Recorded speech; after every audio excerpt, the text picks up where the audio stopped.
Assalamualaikum warahmatullahi wabarakatuh. Waalaikumsalam warahmatullahi wabarakatuh. Selamat pagi semuanya, rekan-rekan. Terima kasih sudah hadir pada hari ini. Perkenalkan, nama saya Givari Muhammad Farhan, selaku Ketua Asosiasi Kamlas dengan NPM 19.1441. Perkenalkan, nama saya Ali Yusuf Agung sebagai wakil ketua di sini dengan NPM 19.442. Izin memperkenalkan diri, saya Muhammad Rizky Fadilah sebagai Dewan Penasehat dengan NPM 19.252. Saya Febri Saeri di sini sebagai Sekretaris Jenderal dengan NPM 19.225. Perkenalkan rekan-rekan sekalian, nama saya Sahri Filmina. Saya di sini sebagai staf ahli dengan NPM 19.448. Terima kasih. Ya, kali ini kita akan diskusi membahas tentang analisis hubungan filsafat ilmu dengan filsafat hukum dalam meninjau keadilan. Rekan-rekan semua, pada pagi hari ini kita akan membahas dalam diskusi yang tentang untuk membahas kepada mahasiswa adalah tentang hubungan antara filsafat ilmu dengan filsafat hukum, keadilan menurut kajian filsafat hukum, dan yang terakhir itu posisi filsafat hukum dalam mewujudkan keadilan. Nah, seperti kita ketahui teman-teman, dalam latar belakang itu perkembangan ilmu pengetahuan pada abad ke-21 saat ini sangat pesat. Seiring dengan kemajuan peradaban manusia, maka ilmu pengetahuan juga berkembang sangat dinamis. Tidak dapat dipungkiri dalam mewujudkan masyarakat yang aman, tertib dan damai sejahtera. Dalam konsep kesejahteraan ditentukan oleh perkembangan dan kemajuan ilmu pengetahuan. Namun demikian, perkembangan ilmu pengetahuan juga harus disertai dengan pengembangan landasan yang baik supaya ilmu pengetahuan dapat berkembang ke arah yang lebih baik. Ilmu pengetahuan harus dikembangkan berdasarkan nilai-nilai moral dan etika, sehingga ilmu pengetahuan benar-benar bermanfaat bagi peradaban umat manusia. Oke. Mungkin bisa dilanjutkan oleh kawan-kawan. Pengertian filsafat hukum, pengertian filsafat ilmu dalam bahasa Indonesia dipakai istilah filsafat. Dalam Kamus Besar Bahasa Indonesia tahun 2010 dinyatakan filsafat adalah pengetahuan dan penyelidikan dengan akal budi mengenai hakikat segala yang ada, sebab, asal dan hukumnya teori yang mendasari alam pikiran atau suatu kegiatan. Filsafat hukum adalah cabang dari filsafat. Dalam banyak hal, sejarah filsafat hukum ini berjalan seiring dengan sejarah filsafat pada umumnya. Untuk itu, pembicaraan pun akan dimulai dari zaman Yunani kuno sampai pada zaman sekarang. Hukum yang harus ditaati dengan keadilan itu dibagi dalam hukum alam dan hukum positif menurut Aristoteles. Dengan demikian, untuk pertama kalinya muncul suatu pengertian hukum alam yang berbeda dari hukum positif. Dalam filsafat sebelum Aristoteles, hukum alam merupakan aturan semesta alam dan sekaligus aturan hidup bersama melalui undang-undang.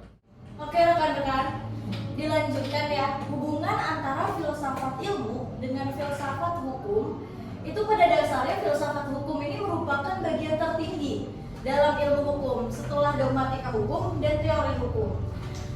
Kajian filsafat hukum ditujukan kepada filsafat itu sendiri yang merupakan hukum sebagai objek kajian filsafat, yang artinya bahwa hukum ini tidak terbatas pada peraturan perundang-undangan atau hukum positif saja gitu loh, tetapi hukum dalam artian yang luas dan bisa dikaji secara mendalam.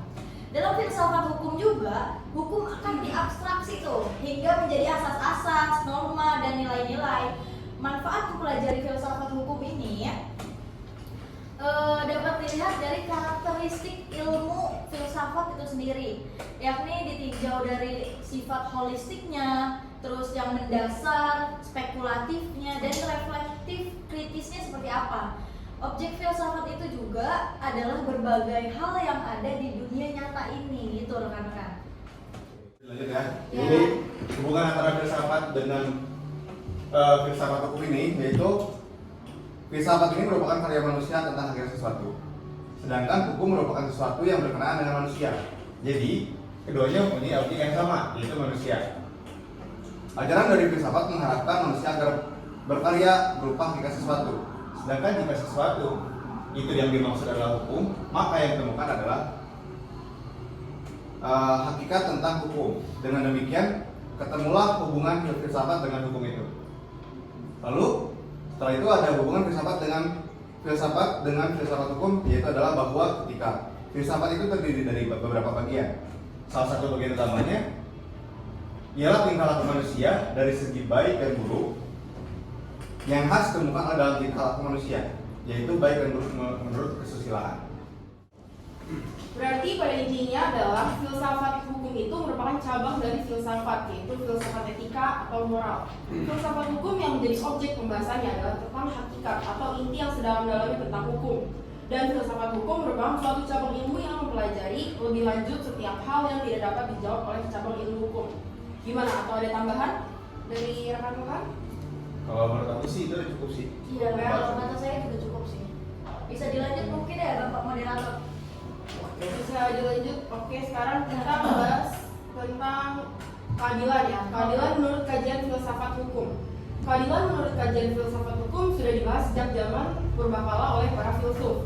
Salah satu filsuf yaitu Socrates mengemukakan pendapatnya bahwa untuk mengukur hal baik atau buruk dan yang berhak atau tidak berhak sebaiknya tidak diserahkan kepada mereka yang mempunyai kekuasaan lebih. Tapi di sini ada juga nih keadilan menurut Plato, rekan-rekan sekalian. Kalau menurut Plato adalah karena Plato ini adalah seorang pemikir yang idealis, abstrak, yang mengakui kekuatan-kekuatan di luar kemampuan manusia, hingga pemikiran irasional masuk dalam filsafat. Pada akhirnya demikian pula halnya dalam masalah keadilan ini. Plato itu berpendapat bahwa keadilan itu di luar kemampuan manusia biasa, katanya seperti itu. Sumber ketidakadilan adalah adanya perubahan dalam masyarakat, gitu kalau menurut Plato. Oh, kayak gitu ya kalau misalnya menurut Plato. Nah, yang aku baca juga ada keadilan menurut Aristoteles. Dalam hal ini, doktrin-doktrin menurut Aristoteles tidak hanya meletakkan dasar-dasar bagi teori hukum, tapi juga kepada filsafat barat pada umumnya. Kontribusi Aristoteles bagi filsafat hukum adalah formulasinya terhadap masalah keadilan yang membedakan antara keadilan redistributif dengan keadilan korektif atau remedial, yang mana merupakan dasar bagi semua pembahasan teoritis terhadap pokok persoalan. Keadilan distributif ini mengacu kepada pembagian barang dan jasa kepada setiap orang sesuai dengan kedudukan dan dalam masyarakat, dan perlakuan yang sama terhadap kesederajatan dihadapkan pada hukum atau yang disebut dengan equality before the law. Nah, ada juga nih keadilan menurut John Rawls. John Rawls menyatakan bahwa keadilan pada dasarnya merupakan prinsip dari kebijakan rasional yang diaplikasikan untuk konsepsi jumlah dari kesejahteraan seluruh kelompok dalam masyarakat. Untuk mencapai keadilan tersebut, maka rasional jika seseorang memaksakan pemenuhan keinginannya sesuai dari prinsip kegunaan, karena dilakukan untuk memperbesar keuntungan bersih dari kepuasan yang diperoleh untuk anggota masyarakatnya. Tidak samaan harus diberikan aturan yang sedemikian rupa sehingga paling menguntungkan golongan masyarakat paling lemah.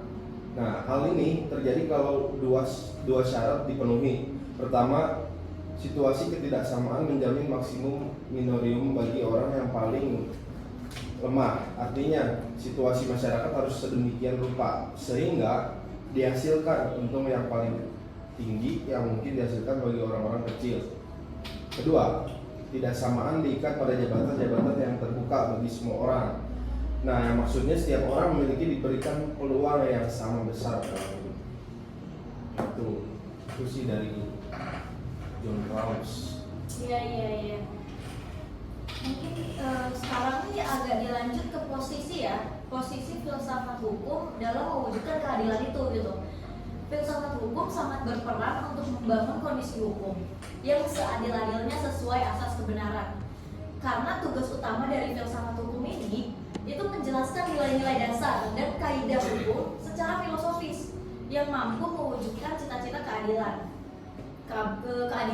kebenaran, dan juga ketertiban di dalam tatanan kehidupan bermasyarakat gitu kan.